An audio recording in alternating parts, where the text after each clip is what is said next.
আজকের গল্প কোনি দেখা, কাহিনী বিভূতিভূষণ বন্দ্যোপাধ্যায়। গল্প পাঠে এবং সমগ্র পরিচালনায় আমি শুভাশিস। সকালবেলা বৈঠকখানার গাছপালার হাটেই ঘুরছিলাম। গত মাসে হাটে কতগুলো গোলাপের কলম কিনেছিলাম, তার মধ্যে বেশিরভাগই পোকা লেগে নষ্ট হয়ে গেছে। নার্সারির লোক আমার জানাশুনো, তাদের বললাম, কীরকম কলম দিয়েছিলে হে? সেই যে টবেই বসাতে দেরি সইল না। তাছাড়া আব্দুল কাদের বলে বিক্রি করলে তাদের এখন সবাই বলছে আব্দুল কাদের নয়, এ অত্যন্ত মামুলি জাতের টিরোস। ব্যাপারটা কি তোমাদের? নার্সারির পুরনো লোকটাই আছে আজ, সেদিন এ ছিল না, তাই ঠকেছিলাম। এই লোকটা খুবই অপ্রতিভ হলো, বললে, বাবু, এই হয়েছে কি জানেন, বাগানের মালিকেরা আজকালটা আছেন কলকাতায়। আমি একা একা সব দেখতে পারি নে। ঠিকে উড়ে মালি নিয়ে এসেছে, কাজ হচ্ছে এদের দিয়ে। তা এদের বিশ্বাস করলে চলে না, আবার না করলেও চলে না। আমি তো সব দিন হাট সামলাতে পারি নে বাবু, ওদেরই ধরে পাঠাতে হয়। আমি গুনছিলাম টিরোস 3 ডজন। আমি তো তার কাছে টিরোসের দামই নেব। এইখানে এসে যদি আব্দুল কাদের বলে বিক্রি করে তো তো তারই লাভ হয় বাবু। বাড়তি পয়সা আমার নয়, ওই তাদেরই। বুঝলেন না বাবু? বাজার খুবই জেগেছে। বর্ষার নাওয়ালির মুখ, নানা গাছের আমদানি হয়েছে। বড় বড় বিলিতি দোপাটি, মতিয়া বেল, অতসী লতা, রাস্তার ধারের সারিতে নানা ধরনের পাম, ছোট ছোট পাম থেকে ফ্যান পাম এবং বড় টবে ভালো এরিকা পামও আছে। সূর্যমুখীরও যদিও এ সময় নয়, কিন্তু সূর্যমুখীও এসেছে অনেক। তাছাড়া কলকাতার রাস্তায় অনভিজ্ঞ লোকদের কাছে অর্কিড বলে যা বিক্রি হয়, সেই নারকেলের ছোবড়া আর তার বাঁধা ফার্ন বা রঙিন আগাছা যথেষ্ট বিক্রি হচ্ছে। লোকের ভিড়ও বেশ। হঠাৎ দেখি আমার অনেক দিন আগেকার পুরনো রুমমেট হিমাংশু, সাত সাতের 3 নং কানাই সরকার লেনে বেসে তার সঙ্গে অনেক দিন এক ঘরে কাটিয়েছিলাম। সে আজ 7-8 বছর আগেকার কথা। তারপরে সে কলকাতা ছেড়ে চলে যায়, আর তার কোনো খবর রাখিনি আজকাল।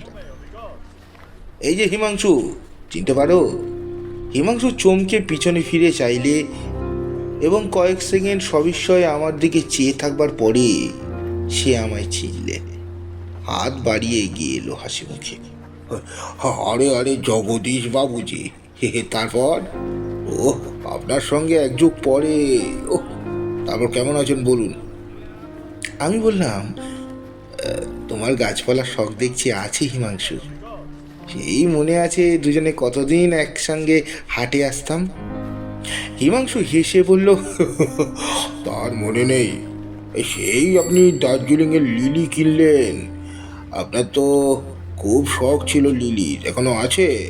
আসুন আসুন, অন্য কোথাও গিয়ে একটু বসি। ওই মেসটার কোনো খবর আর রাখেন নাকি? আচ্ছা, সেই অনাদিবাবু কোথায় গেল, খোঁজ রাখেন? আর সেই যে মেয়েটি স্টোভ জ্বালাতে গিয়ে যার হাত গা পুড়ে গেছিল, মনে আছে নাকি? তার বিয়ে হয়েছে। দুজনে গিয়ে একটা চায়ের দোকানে বসলাম। এই গল্প গল্প নানা পুরনো দিনের কথা, তার কথাবার্তার ভাবে বুঝলাম সে কলকাতায় এসেছে অনেক দিন পরই। জিজ্ঞাসা করলাম, আজকাল কোথায় আছো হিমাংশু? বিএন এয়ার একটা স্টেশনে বুকিং ক্লার্ক ছিলাম। টাটানগরের ওদিকে কিছুদিন থাকার পর দেখলাম জায়গাটার মাটিতে ভারী চমৎকার ফুল জন্মায়। জমিও সস্তা, সেখানেই এখন আছি। ফুলের বাগান করেছি। তুমি তো জানো বাগান করার শখ আমার চিরকাল ছিল। কিছু চাষবাসের জমিও নিয়েছি, তাতে চলে যায়। কিন্তু সেই সব কথা থাক, আজ এখন একটা গল্প করি, শোনো। গল্পের মতোই শোনাবে, কিন্তু আসল সত্যি ঘটনা। আর আশ্চর্য, এই 10 বছর আগে যখন তোমাদের মেশে থাকতাম তখন এই গল্পের শুরু। আজ এবং সমাপ্তি করেছে গতকাল। আমি বললাম, হ্যাঁ, ব্যাপার কি? তোমার কথা শুনে মনে হচ্ছে নিশ্চয়ই প্রেমের কাহিনী জড়ানো আছে এর সঙ্গে। বলো বলো। সে বলল, না না, সেসব নয়, অন্য এক ব্যাপার। কিন্তু আমার পক্ষে কোনো প্রকার প্রণয় কাহিনীর চেয়ে তা কম মধুর নয়। কেন, শোনো বলি। আচ্ছা, তোমার মনে আছে মেসে থাকতে আমি একটা এরিকা পাম কিনেছিলাম, আমাদের ঘরের সামনে টবে বসানো ছিল, মনে আছে? আচ্ছা তাহলে শোনো। তারপর আধ ঘন্টা বসে হিমাংশু তার গল্পটা ভুলে গেল। আমরা আরও দুবার চা খেলাম, এক বাক্স সিগারেট পোড়ালাম। বউবাজারের মোড়ে গির্জা ঘড়িটায় 9:30 যখন বাজলো, তখন হিমাংশু গল্প শেষ করে বিদায় নিয়ে চলে গেল। তার গল্পটা আমি আমার নিজের কথায় বলবো, কেননা হিমাংশু সম্বন্ধে কিছু জানা থাকা দরকার। গল্পটা ঠিক বুঝতে হলে সেটা আমাকে গোড়াতেই বলে দিতে হবে। হিমাংশু যখন আমার সঙ্গে থাকতো, তখন তার চালচলন দেখলে মনে হওয়ার কথা যে সে বেশ অবস্থাপন্ন ঘরের ছেলে। সে যে আহারে বিহারে বা বেশভূষায় খুব বেশি শৌখিন ছিল তা নয়, তার শখ ছিল নানা ধরনের, এবং এই শখের পেছনে সে পয়সা ব্যয় করত নিতান্ত বেআন্দাজি করে। তার প্রধান শখ ছিল গাছপালা আর ফুলের। আমার ফুলের শখটা হিমাংশুবাবুর কাছ থেকেই পাওয়া, এ কথা বলতে আমার কোনো লজ্জা নেই, কারণ যতটা তুচ্ছ, যত অকিঞ্চিতকরী জিনিস হোক না কেন, যেখানে সত্যি কোনো আগ্রহ বা ভালোবাসার সন্ধান পাওয়া যায়, তাকে শ্রদ্ধা না করে পারা যায় না। হিমাংশুর গাছপালার ওপর ভালোবাসা ছিল সত্যিকারের জিনিস। সে ভালো খেত না, ভালো কাপড় জামা কখনো দেখিনি তার গায়ে, কিন্তু এই ধরনের সুখ স্বাচ্ছন্দ্য তার কাম্যও ছিল না। তার পয়সার সচ্ছলতা ছিল না কখনো, টিউশনি করে দিন চালাতো, আবার কখনো সবসময় জুটতও না। তখন বন্ধু বান্ধব থেকে ধার করতো, যখন ধারও মিলতো না, তখন দিন কতক চন্দননগরে এক মাসির বাড়িতে গিয়ে মাসখানেক মাস দুই কাটিয়েও আসতো। কিন্তু পয়সা হাতে এলে জামা কাপড় কিনুক না কিনুক, খাওয়া দাবার ব্যয় করুক না করুক, একটা ভালো গাছপালা দেখলেই কিনবে। মেসে আমাদের ঘরের সামনে ছোট একটা অপরিসর বারান্দাতে সে তার গাছপালার টবগুলোকে রাখত। গোলাপের ওপর তার তত ঝোঁক ছিল না, সে ভালোবাসতো নানা জাতীয় পাম, বিশেষ করে বড় জাতীয় পাম, আর ভালোবাসতো দেশি বিদেশি লতা, ইউস্টিরিয়া, অতসী, মাধবীলতা, ভোগেনভেলিয়া ইত্যাদি। কত পয়সাই যে এদের পেছনে খরচ করেছে। সকালে উঠে ওর কাজই ছিল গাছের পাট করতে বসা। শুকনো ডালপালা ভেঙে দিচ্ছে, গাছ ছেড়ে দিচ্ছে, টবের মাটিতে টব ঢালছে, এ টবের মাটি ও টবে ঢালছে, পুরনো টব ফেলে দিয়ে নতুন টবে গাছ বসাচ্ছে, মাটি বদলাচ্ছে, আবার মাঝে মাঝে মাটির সঙ্গে নানা রকমের সার মিশিয়ে যে কত পরীক্ষা। এই সম্বন্ধে ইংরেজি বাংলা নানা বই কিনতো। একবার কি একটা উপায়ে একই লতায় নীল কলমি সাদা কলমি ফুটালে ভায়োলেটের ছিটছিট দেওয়া অতসী অনেক কষ্টে তৈরি করেছিল। বেগুনি রঙের ক্রাইসেন্থিয়ামের জন্য অনেক পরিশ্রম ও অর্থ ব্যয় করেছিল, সুবিধে হয়নি। তাছাড়া ও ধরনের মানুষ আমি খুব বেশি দেখিনি যে একটা খেয়াল বা শখের পেছনে সমস্ত মন প্রাণ ঢেলে দিতে পারে। মানুষের মনের শক্তির যে একটা বড় পরিচয়। হিমাংশু বলতো, সে একটা পাড়া গায়ে একজনের বাড়ি গিয়েছি, বুঝলেন, তাদের গোলার কাছে 3 বছরের পুরনো নারকেল গাছ হয়ে আছে। সে যে কি সুন্দর দেখাচ্ছে, একটা প্রকাণ্ড তাজা সবুজ সতেজ পাম। সমুদ্রের ধারে নাকি নারকেলের বন আছে। পামের সৌন্দর্য দেখতে হলে সেইখানে যেতে হয়। হিমাংশু প্রায়শই পাম আর অর্কিড দেখতে শিবপুর বোটানিক্যাল গার্ডেনে যেত, আর এসে আমাদের উচ্ছ্বসিত বর্ণনা করত। একবার এসে একটা এরিকা পাম কিনে আনলে, ছোট নয়, মাঝারি গোছের মাটির টবে বসানো, কিন্তু এমন সুন্দর, এমন সতেজ গাছ বাজারে আর সাধারণত দেখা যায় না। সে সন্ধান করে করে দমদমায় কোন বাগানের মালিকে ঘুষ দিয়ে সেখান থেকে কিনে এনেছে। কলকাতার মেসের বারান্দায় গাছ লাগিয়ে রাখা যে কত শক্ত কাজ, যাদের অভিজ্ঞতা আছে তারা সহজেই বুঝতে পারবেন। গভীর মরুভূমিতে গাছ বাঁচিয়ে রাখা এর থেকে সহজ।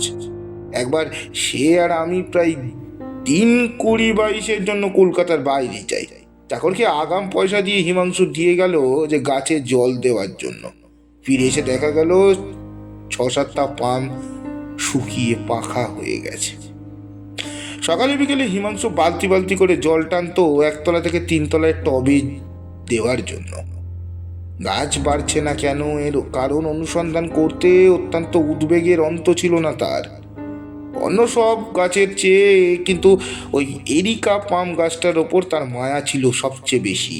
তার খাতা ছিল, তাতে লেখা থাকতো কোন মাসে কত তারিখে গাছটায় নতুন ডাল ছাড়লে। গাছটাও তার প্রকাণ্ড। মাটির টবের বদলে একটা পিঁপে কাটা কাঠের টবে বসানো হলো। মেসের বারান্দা থেকে নামিয়ে 1তলার উঠোনে বসানো হলো। এইসবে লাগলো বছর 5-6। সেবার বাড়িওয়ালার সঙ্গে বনিমনা হলো না, মেস ভেঙে গেল। দুজনে আর একত্র থাকবার সুযোগ পেলাম না। আমি চলে গেলাম ভবানীপুর। হিমাংশু গিয়ে উঠল শ্যামবাজারে একটা নতুন মেসে। একদিন আমায় এসে বিমর্ষ মুখে বললে, কি করি জগদীশবাবু, মেসে আমার টবগুলো রাখার তো জায়গা হচ্ছে না। অন্য অন্য টবে না হয় কিনারায় করতে পারি, কিন্তু এই এরিকা পাম্পটা সেখানে রাখা একবারই অসম্ভব। একটা পরামর্শ দিতে পারেন? অনেকগুলো মেস দেখলাম, অত বড় গাছ রাখবার তো কোনো সুবিধা কোথাও হয় না, আর টানাটানির খরচাও বড় বেশি। আমি তাকে কোনো পরামর্শ দিতে পারিনি, বা তারপর থেকে আমার সঙ্গে আজকার দিনটি ছাড়া কোনোদিনও দেখাও হয়নি। বাকিটা হিমাংশুর মুখে আজই শুনেছি। কোনো উপায় না দেখে হিমাংশু শেষ পর্যন্ত বন্ধুর পরামর্শে ধর্মতলার একটি নিলামওয়ালার কাছে এরিকা পামের টবটা রেখে দেয়। রোজ একবার করে গিয়ে দেখে আসতো খদ্দের পাওয়া গেল কিনা। শুধু যে খদ্দের সন্ধানে যেত তা নয়, ওটা তার একটা অজুহাত মাত্র। আসলে যেত গাছ দেখতে। হিমাংশু কিন্তু নিজের কাছে সেটা স্বীকার করতেও চাইতো না। দুদিন পরে যা পরের হয়ে যাবে তার জন্য তো মায়া কিসের।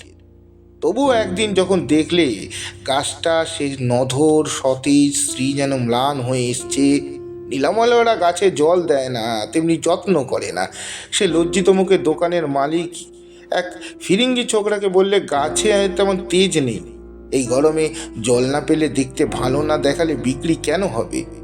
জল কোথায় আছে আমি নিজে না হয়, কারণ 2 পয়সা আসে আমারই তো আসবে।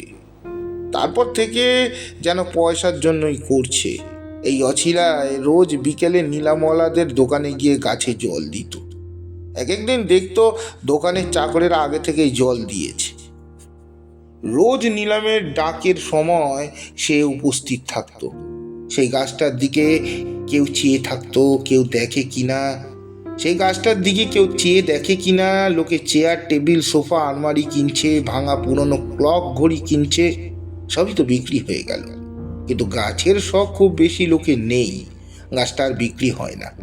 একদিন নীলমলা বললে, বাবু গাছটা তো সুবিধা হচ্ছে না, তুমি কি নিয়ে ফেরত যাবে? কিন্তু ফেরত নিয়ে গিয়ে তার রাখার জায়গা নেই বললেই চলে। থাকলে এখানে সে বিক্রির জন্য দিয়েই বা যাবে কেন? সে সময় তার অত্যন্ত খারাপ যাচ্ছিল।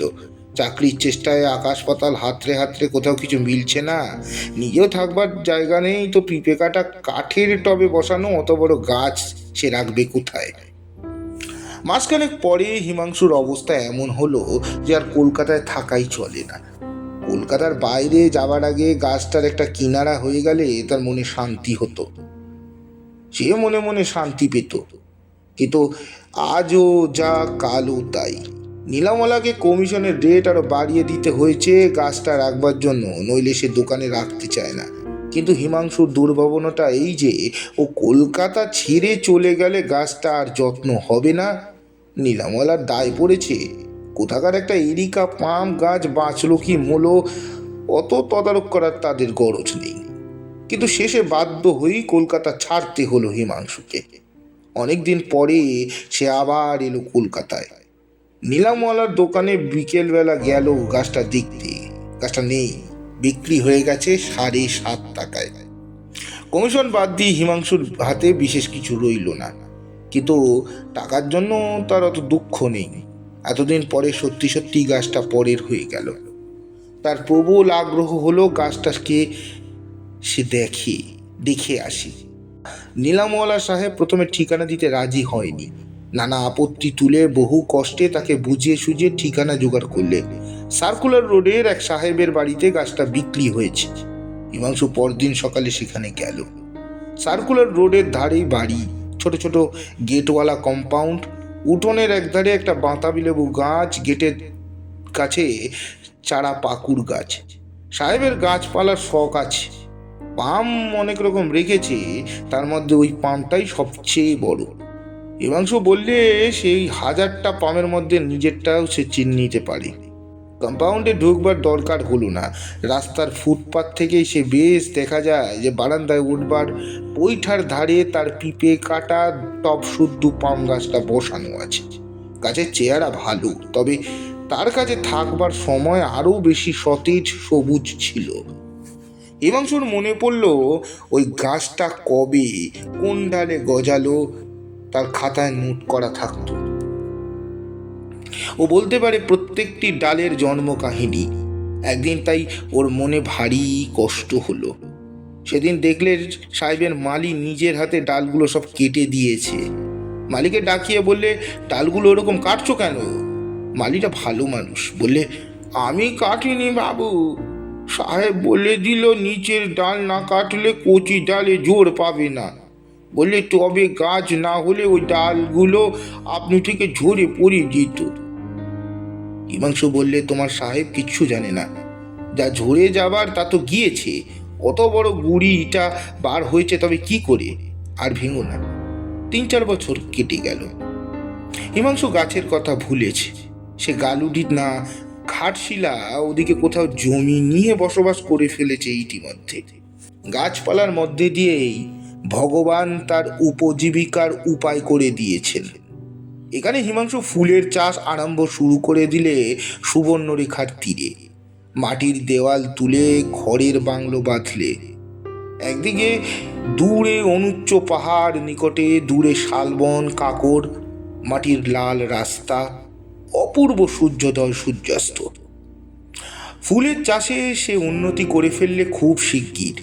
ফুলের চেয়েও বেশি উন্নতি করেছে চীনা ঘাস আর ল্যাভেন্ডার ঘাসের চাষে। এই জীবনটাই তার চিরদিনের কাম্য ছিল। ও জায়গা ছাড়া শহরে আসতে ইচ্ছে হতো না। বছর 2 কাটলো, আরও ইতিমধ্যে সে বিবাহ করেছে। সস্ত্রীক ওইখানেই থাকে। আজ 3 দিন হলো সে কলকাতায় এসেছে, প্রায় 5-6 বছর পরে। কাজকর্ম সেরে কেমন একটা ইচ্ছে হলো, ভাবলে দেখি তো সেই সাহেবের বাড়িতে আমার গাছটা আছে কিনা। বাড়িটা চিনে নিতে কষ্ট হলো না, কিন্তু অবাক হয়ে গেল, সেই বাড়ির স্ত্রী আর নেই। বাড়িটাতে বোধ হয় মানুষ বাস করেনি বছর 2। কি তার বেশি, উঠোনে বন হয়ে গিয়েছে, বৈঠাগুলো ভাঙা, বাতাবি লেবু গাছে মাকড়সার জাল, বারান্দার রেলিংগুলো খসে পড়েছে। তার এই এরিকা পামটা আছে, কিন্তু কি চেহারা হয়েছে! আরও বড় হয়েছে বটে, কিন্তু সে তেজ নেই, শ্রী নেই। নিচের ডালপালাগুলো শুকিয়ে পাকা হয়ে গেছে, ধুলো আর মাকড়সার জালে ভর্তি, যায় যায় অবস্থা। তবু বদলানো হয়নি আর। হিমাংশু বললে, ভাই, সত্যি সত্যি তোমায় বলছি, গাছটা যেন আমায় চিনতে পারলে। আমার মনে হলো ও যেন বলছে আমায়, এখান থেকে নিয়ে যাও, নিয়ে যাও এখান থেকে। আমি তোমার কাছে গেলে হয়তো এখনো বাঁচবো। ছেড়ে যেও না, ছেড়ে যেও না এবার। আমাকে বাঁচাও, আমাকে বাঁচাও, আমাকে বাঁচাও। রাতে হিমাংশুর ভালো ঘুম হলো না। আবার সার্কুলার রোডে গেল, সন্ধান নিয়ে জানলে সাহেব মারা গেছে। বুড়ি মেম আছে ইলিয়ট রোডে, পয়সার অভাবে বাড়ি সারাতে পারে না, তাই ভাড়াও হচ্ছে না। এই বাজারে ভাঙা বাড়ি কেনার খদ্দের কেউ নেই। মেমকে টাকা দিয়ে গাছটাও কিনলে। এখনও সার্কুলার রোডের বাড়িটাতেও আছে। কাল ও গালুডিতে ফিরে যাবে, গাছটাও নিয়ে যাচ্ছে তার সঙ্গে। বিদায় নেওয়ার সময় হিমাংশু বললে, বৈঠকখানা বাজারে এসেছিলাম কেন জানো? আমার সাধ হয়েছে, ওর বিয়ে দেব। তাই একটা ছোটখাটো অল্প বয়সের দেখতে ভালো পাম গাছ খুঁজছিলাম। পাগল নয় হে, পাগল নয়। ভালোবাসার জিনিস হতো তো বুঝতে বুঝতে। সমাপ্ত। গল্পটি আপনাদের কেমন লাগলো অবশ্যই জানাবেন। গল্পটি ভালো লাগলে লাইক, কমেন্ট, সাবস্ক্রাইব ও শেয়ার করে আমাদের পাশে থাকতে ভুলবেন না। নমস্কার।